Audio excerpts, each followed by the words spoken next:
मीरपुर नाम के शहर में तेजस अपनी पत्नी नीरू के साथ रहता था। पति पत्नी दोनों ही नौकरी करते थे। एक दिन तेजस गांव अपनी माँ के पास फोन करता है। हेलो, प्रणाम माँ। जीते रहो माँ, तुम दादी बनने वाली हो हैं? अरे वाह, ठीक है बेटा, मैं कल ही आती हूँ। जब माँ जी शहर पहुंची तो बेटे बहू ने बहुत अच्छे से स्वागत किया। लीजिए माँ जी, चाय। अरे गर्मा गर्म पकोड़े ले आओ माँ के लिए। नीरू रसोई में गई और 2 मिनट में ही पकोड़े ले आई। जी ये लीजिए। बहू जादू से बनाए हैं क्या? अभी तो रसोई में गई थी। यम्मी। माँ जी, शीला रसोई में पकोड़े तल रही है, मैं बस लेकर आई। हे भगवान, मेरा धर्म भ्रष्ट कर दिया तूने। अब तो गंगा जल से शुद्धिकरण करना होगा।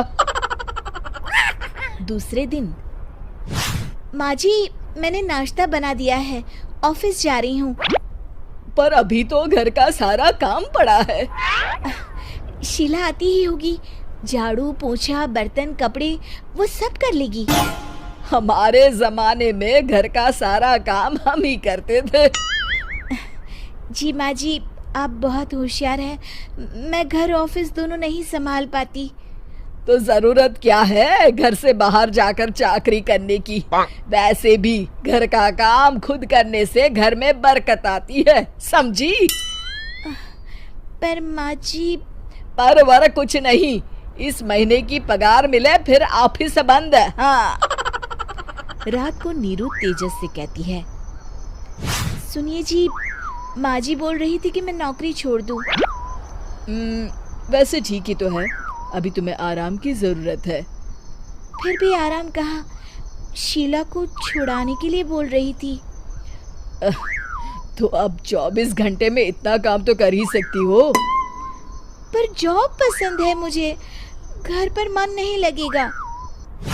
अगले दिन जब दोनों ऑफिस के लिए निकल रहे थे, मेरी तो कोई कीमत ही नहीं है इस घर में। माँ जी, आजकल महंगाई बहुत है, रहन सहन भी बदल गया है, दोनों नौकरी करते हैं तभी ठीक रहता है। अच्छा, तू कहना क्या चाहती है? मेरा बेटा तुझे बिठा के खिला नहीं सकता? तू ही इस घर का खर्च चला रही है, हैं? नहीं माँ जी, मेरा वो मतलब नहीं था। मतलब खूब समझती हूँ, ये बाल धूप में सफेद नहीं किए मैंने। हाँ। अब तो ये रोज का काम हो गया था। तेजस भी रोज की झिकझिक से परेशान हो गया था। एक दिन उसने कहा, नीरू, वैसे भी तुम्हें मैटरनिटी लीव मिलने वाली है, तो अभी से ही छुट्टी ले लो।